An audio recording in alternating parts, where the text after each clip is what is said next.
नमस्कार मेरे दोस्तों, अमरनाथ संवाद चैनल में आपको स्वागत है। यारो, आज हम एक बहुत ही गंभीर मुद्दे पर बात करने जा रहे हैं जो दशकों से भारत की न्याय व्यवस्था, सरकारी भूमि और आम नागरिकों के अधिकारों पर एक बड़ा सा प्रश्न चिन्ह लगा रहा है। वो है वक्फ बोर्ड की दादागिरी। ये कोई नया मुद्दा नहीं है मेरे यारों, लेकिन अब सरकार ने इसके खिलाफ एक ठोस कदम उठाया है। अगस्त 2024 में केंद्रीय अल्पसंख्यक मामलों के मंत्री द्वारा लोकसभा में एक अमेंडमेंट बिल पेश किया गया है। जो बिल लोअर हाउस में पास हुआ, अपर हाउस में पास हुआ और फाइनली प्रेसिडेंट का मुहर लग के ये एक कानून बन चुका है। जो वक्फ एक्ट 1923 और वक्फ एक्ट 1995 में ऐतिहासिक बदलाव करने जा रहे हैं। इस बिल को उम्मीद यानी unified management, empowerment, efficiency and development नाम दिया गया है। और इस बिल का मेन ऑब्जेक्टिव ये है कि वक्फ बोर्ड की अब तक की जो मनमानी और असंवैधानिक शक्तियों को जो खत्म करना है। 1995 के एक्ट ने वक्फ बोर्ड को इतनी ताकतें दे दी थी कि वो बिना किसी जवाबदेही के किसी भी प्रॉपर्टी को वक्फ घोषित कर देता था। इस अमेंडमेंट बिल में कुल 44 बदलाव किए गए हैं, जिसका मकसद वक्फ प्रॉपर्टी की पहचान, उसका प्रबंधन और शासन को पारदर्शी बनाना है। ये बदलाव सिर्फ कागजी नहीं है, बल्कि ये भारत के करोड़ों नागरिकों की जमीन और अधिकारों की रक्षा से जुड़े हुए हैं। मेरे दोस्त, बिल का एक बेहद महत्वपूर्ण क्लॉज कहता है कि अब कोई भी सरकारी जमीन जिसे पहले या बाद में वक्फ घोषित किया गया हो, उसे वक्फ प्रॉपर्टी नहीं माना जाएगा। इसका सीधा मतलब है कि अब गांव, मंदिर परिसरों, कुंभ मेला के क्षेत्रों और सार्वजनिक स्थलों को वक्फ संपत्ति बताकर हड़पने का खेल जो अब तक चल रहा था, वो खत्म हो गया है दोस्त। ये क्लॉज उन हजारों लोगों को राहत देगा जिसकी संपत्तियां बरसों से कानूनी झगड़ों में उलझी हुई थी। इस बिल में सबसे बड़ा बदलाव है वक्फ बोर्ड की गवर्नेंस और कंपोजिशन में। अब इसमें नॉन मुस्लिम मेंबर्स को भी शामिल किया जाएगा। जैसे दक्षिण भारत में मंदिरों की बोर्ड में मुस्लिम प्रतिनिधियों को भी शामिल किया जाता है। इसके अलावा हर राज्य की वक्फ बोर्ड में कम से कम 2 मुस्लिम महिलाओं को भागीदारी कंपल्सरी कर दी गई है।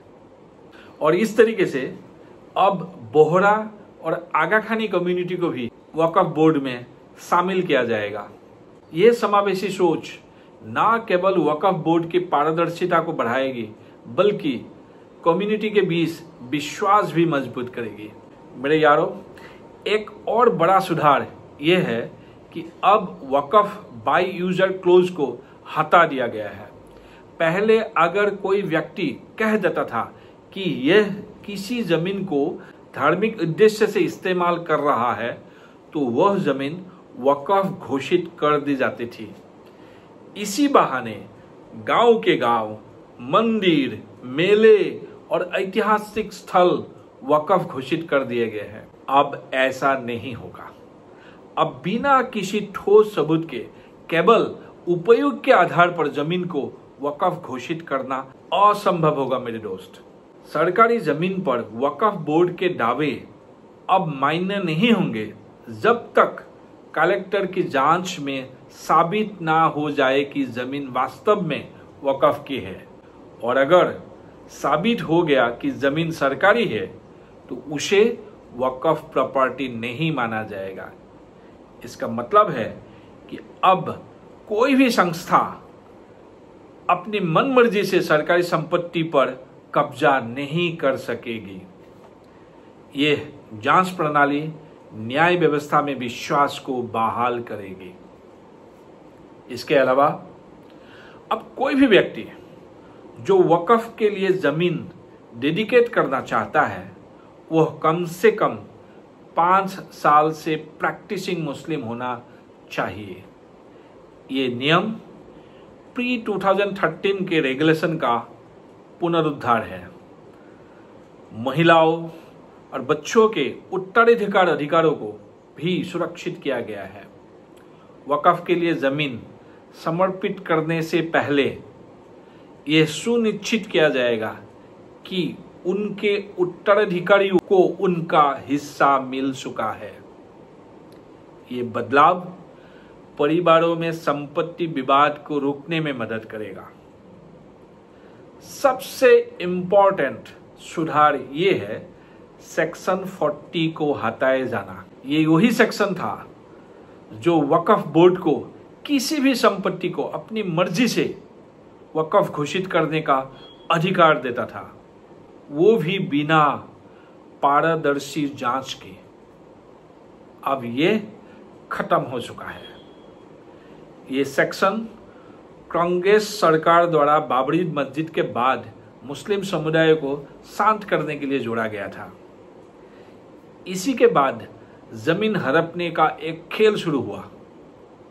इस सेक्शन के हटने से लाखों संपत्तियों पर अननेसेसरी विवाद खत्म होंगे।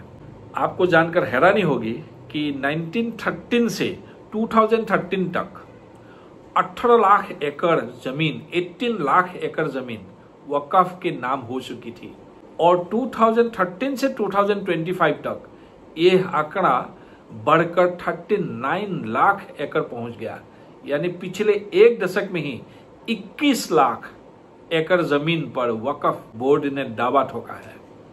सोचिए कितनी जमीन ये संस्था चुपचाप निकल गई।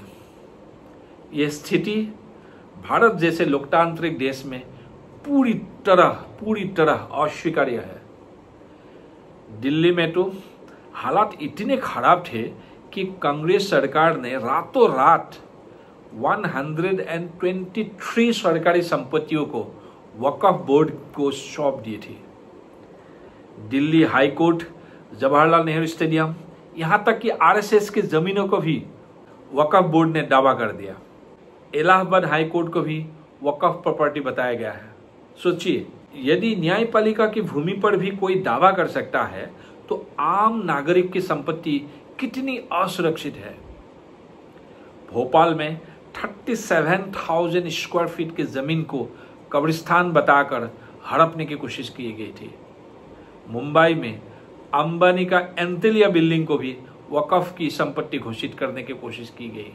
तमिलनाडु में पूरे के पूरे गांव, हरियाणा में गुरुद्वारे, सूरत की म्यूनिसिपल सोसाइटी को भी, और यहां तक कि राम जन्मभूमि, काशी विश्वनाथ और कृष्ण जन्मभूमि तक भी वक्फ संपत्ति बताया गया है।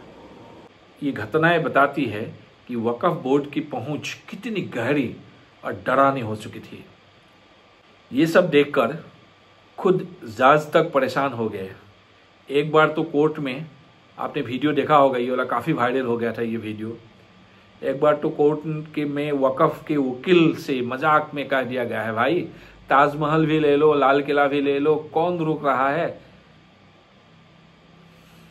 लेकिन मेरे यारों, ये हंसी मजाक की बात नहीं है। ये भारत की संप्रभुता, कानून और नागरिक अधिकारों का सवाल है। मुद्दा ये है कि कोई भी संपत्ति, किसी का भी घर, ऑफिस, संस्था, अगर आप कहते हो कि ये वक्फ का है तो क्या वक्फ का हो जाएगा? क्या बस एक नोटिफिकेशन से किसी भी संपत्ति छीन ली जाएगी? क्या कानून में ये मजाक चलेगा? क्या हम ऐसे भारत की कल्पना कर सकते हैं जहां कोई भी संस्था एक मजहबी आधार पर किसी भी चीज का दावा ठोक दे और उसे वैधता मिल जाए? बदलाव का समय आ चुका है। अब समय है कि भारत की जनता इस मुद्दे को गंभीरता से ले, वक्फ एक्ट में हुए इन संशोधनों को समझे और आवाज उठाए। ताकि यह सुनिश्चित किया जा सके कि किसी भी नागरिक की जमीन, मंदिर, गुरुद्वारा या मस्जिद, किसी भी धार्मिक स्थल की संपत्ति को कोई भी संस्था अपने फायदे के लिए हड़प ना सके। ये सिर्फ एक लीगल रिफॉर्म नहीं है मेरे दोस्तों, बल्कि देश के करोड़ों लोगों के जमीन और विश्वास की रक्षा का एक सवाल हो गया है। अगर ये लड़ाई आज नहीं लड़ी गई होती तो कल हमारे बच्चे के पास रहने के लिए शायद जमीन तक नहीं बचेगी। मेरे दोस्तों, इस विषय में आपका क्या राय है आप जरूर कमेंट बॉक्स में लिखिए और इस वीडियो को जितना हो सके दोस्तों को शेयर कीजिए और मेरे चैनल को अगर सब्सक्राइब नहीं किया है तो जरूर सब्सक्राइब कीजिए। और अगर आप मेरे से जोड़ना चाहते हैं, अमरनाथ फाउंडेशन से जोड़ के कुछ सोशल वर्क करना चाहते हैं तो नीचे दिए गए हैं लिंक को जरूर क्लिक कीजिएगा। नमस्कार दोस्तों।